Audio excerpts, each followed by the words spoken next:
ఓ శ్రీ మాత్రే నమః. అందరికీ నమస్కారం అండి. 2026 సంవత్సరం ఆగస్టు నెల ఆషాఢ మాసంలో పాపాలను తొలగించే పవిత్రమైన ఏకాదశి కామిక ఏకాదశి ఏ డేట్లో వస్తుంది? ఆ రోజున ఉన్నటువంటి ఏకాదశి తిథి సమయాల గురించి, ఉపవాసం పారణ సమయాలు, నియమాలు, అదేవిధంగా ఏకాదశి యొక్క విశిష్టత, పూజా విధానం, ముఖ్యంగా కామిక ఏకాదశి రోజున ఏర్పడేటువంటి శుభ యోగాల గురించి ఇవాళ వీడియోలో వివరంగా తెలుసుకుందామండి. ఆషాఢ మాసంలోని కృష్ణ పక్షంలో వచ్చే ఏకాదశిని కామిక ఏకాదశి అని పిలుస్తామండి. శ్రీ మహావిష్ణువు తొలి ఏకాదశి నాడు యోగనిద్రలోకి వెళ్ళిన తర్వాత వచ్చే మొదటి ఏకాదశి కావడం వల్ల దీనికి హిందూ సంప్రదాయంలో అత్యంత విశిష్టమైనటువంటి స్థానం ఉంది. పేరుకు తగ్గట్టుగానే ఈ వ్రతాన్ని ఆచరిస్తే మనుషులలోని కోరికలు నెరవేరుతాయని పురాణాలు చెబుతున్నాయి. కామిక ఏకాదశి రోజున శ్రీహరిని ఆరాధిస్తే వచ్చే పుణ్యఫలం కాశీలో గంగా స్నానం కన్నా, హిమాలయాల్లో ఉండే కేదారనాథుని దర్శనం కన్నా, సూర్యగ్రహణ సమయంలో కురుక్షేత్రంలో ఆచరించే స్నానం కన్నా, సమస్త భూమండలాన్ని దానం చేసిన దానికన్నా, గురుగ్రహం సింహరాశిలో ఉన్న పౌర్ణమి రోజున సోమవారం గోదావరి నదిలో పుణ్య స్నానం చేస్తే వచ్చే పుణ్యఫలం కన్నా ఎక్కువ.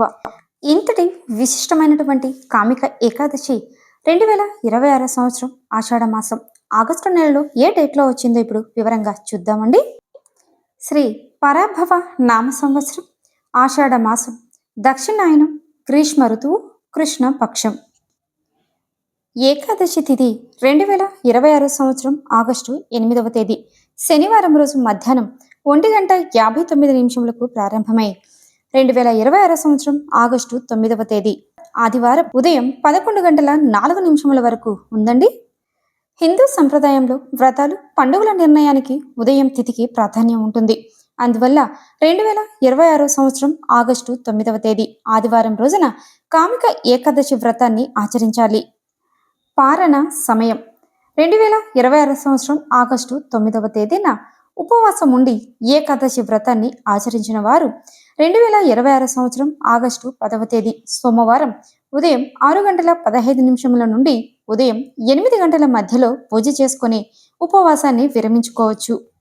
కామిక ఏకాదశి రోజున పూజ సమయాల్లోండి బ్రహ్మ ముహూర్తం ఉదయం 4:02 నుండి 4:45 వరకు ఉంటుంది. అమృతకాలం ఉదయం 6:42 నుండి ఉదయం 8:09 వరకు.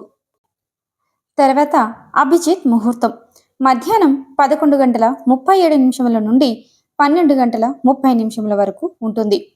విజయ ముహూర్తం మధ్యాహ్నం 2:15 నుండి మధ్యాహ్నం 3:07 వరకు. గోధులి ముహూర్తం సాయంత్రం వేళ 6:38 నుండి రాత్రి 7 గంటల వరకు ఉంటుందండి. కామిక ఏకాదశి రోజున ఈ సమయాల్లో శ్రీహరిని పూజించుకోవడం వల్ల విశేషమైనటువంటి ఫలితం లభిస్తుందండి. కామిక ఏకాదశి యొక్క పూజా విధానం: ఉపవాసానికి ఒకరోజు ముందు సాత్వికమైనటువంటి ఆహారాన్ని మాత్రమే తీసుకుని కామిక ఏకాదశి వ్రతాన్ని ఆచరించడానికి భక్తితో సంకల్పం చేసుకోవాలండి. తర్వాత కామిక ఏకాదశి రోజున బ్రహ్మ ముహూర్తంలో మేల్కొని పవిత్రమైనటువంటి గంగా స్నానం చేసుకోవాలి. ప్రతి ఒక్కరికి నదులలో స్నానం చేయడానికి కుదరదు కాబట్టి మనం స్నానం చేసే నీటిలోనే గంగా నీటిని కొంచెం కలుపుకోవాలి. ఈ విధంగా చేయడం వల్ల అది పవిత్రమైనటువంటి స్నానం అవుతుందండి. ఆ తర్వాత శుభ్రమైనటువంటి పసుపు రంగు వస్త్రాలు ధరించాలి. పూజ చేసే ప్రదేశాన్ని శుభ్రపరచుకొని శ్రీ మహావిష్ణువు మరియు లక్ష్మీదేవి యొక్క విగ్రహం లేదా చిత్రపటాన్ని మనం అందులో ప్రతిష్ఠించుకోవాలన్నమాట. ఆ తర్వాత దేవతా విగ్రహాలకి పంచామృతం లేదా గంగా నది నీటితో అభిషేకం చేసుకోవాలండి.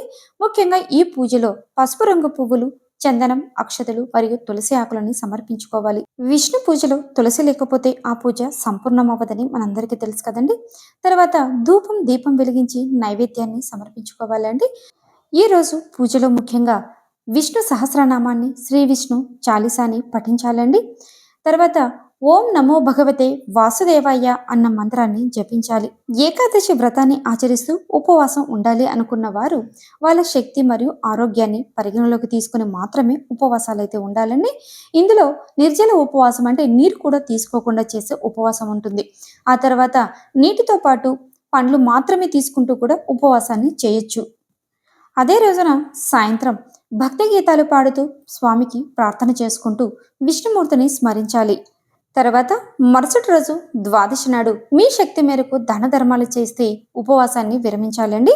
ఏకాదశి వ్రతాన్ని ఆచరించేవారు కొన్ని నియమాలైతే తప్పనిసరిగా పాటించాలండి. ఏకాదశి రోజున బియ్యం, పప్పులు, గోధుమలు, శనగలు వంటి ఏ విధమైనటువంటి ధాన్యాలను తీసుకోకూడదు. అదేవిధంగా ఈరోజు పూర్తిగా నిరాహారంగా అంటే ఏమీ తీసుకోకుండా ఉపవాసం చేయడం ఉత్తమం అండి. సాధ్యం కాని వారు పాలు, పండ్లు లేదా సగ్గుబియ్యంతో చేసినటువంటి పలహారాలని తీసుకోవచ్చండి. ఏకాదశి ముందు రోజు అంటే ఆగస్టు 8వ తేదీ దశమి రోజు రాత్రి నుంచే ఉల్లిపాయ, వెల్లుల్లి, మాంసాహారం వంటి తామసిక ఆహారాలకి దూరంగా ఉండాలి. ఈ వ్రతాన్ని ఆచరించేవారు శారీరక మరియు మానసిక బ్రహ్మచర్యాన్ని అయితే తప్పనిసరిగా పాటించాలండి. ఈ రోజున ఎవరిని దూషించకూడదు, అబద్ధాలు చెప్పకూడదు, కోపతాపాలకు దూరంగా ప్రశాంతంగా ఉండాలి. ఏకాదశి నాడు శ్రీకృష్ణుడు లేదా విష్ణుమూర్తికి తులసి దళాలను సమర్పించడం అంటే బంగారం, వెండి లేదా రత్నాలను దానం చేసిన దానికంటే 1000 రెట్లు ఎక్కువ పుణ్యం లభిస్తుందండి.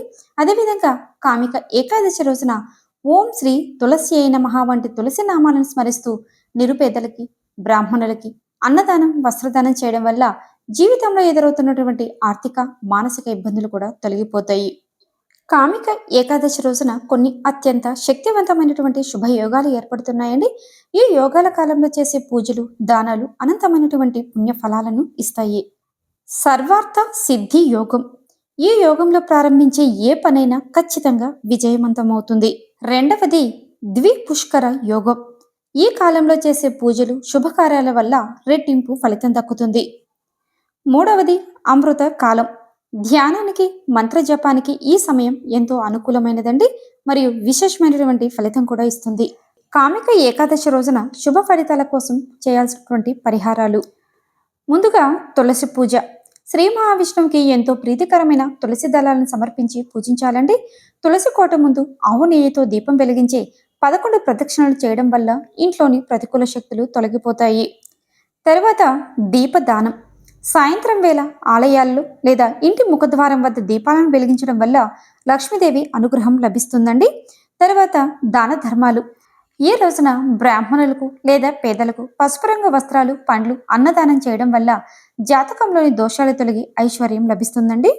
కామిక ఏకాదశి రోజున భక్తి శ్రద్ధలతో, నియమనిష్ఠులతో శ్రీహరిని పూజించిన వారికి ఆ శ్రీహరి అనుగ్రహంతో మీ జాతకంలో ఉన్నటువంటి దోషాలు తొలగి మూసి ఉన్న అదృష్ట ద్వారాలైతే తప్పనిసరిగా తెరుచుకుంటాయి. కాబట్టి ఇంత విశేషమైనటువంటి ఈ కామిక ఏకాదశి రోజును ఎట్టి పరిస్థితుల్లో వదులుకోకుండా మీ శక్తి కొద్దీ స్వామిని పూజించండి. 2026 సంవత్సరం ఆగస్టు నెల ఆషాఢ మాసం కృష్ణపక్షంలో వస్తున్నటువంటి కామిక ఏకాదశి వ్రతాన్ని గురించి పూర్తి వివరంగా తెలుసుకున్నారు కదండి. ఈ వీడియో మీకు నచ్చినట్లయితే లైక్ చేయండి, షేర్ చేయండి, కామెంట్ చేయండి.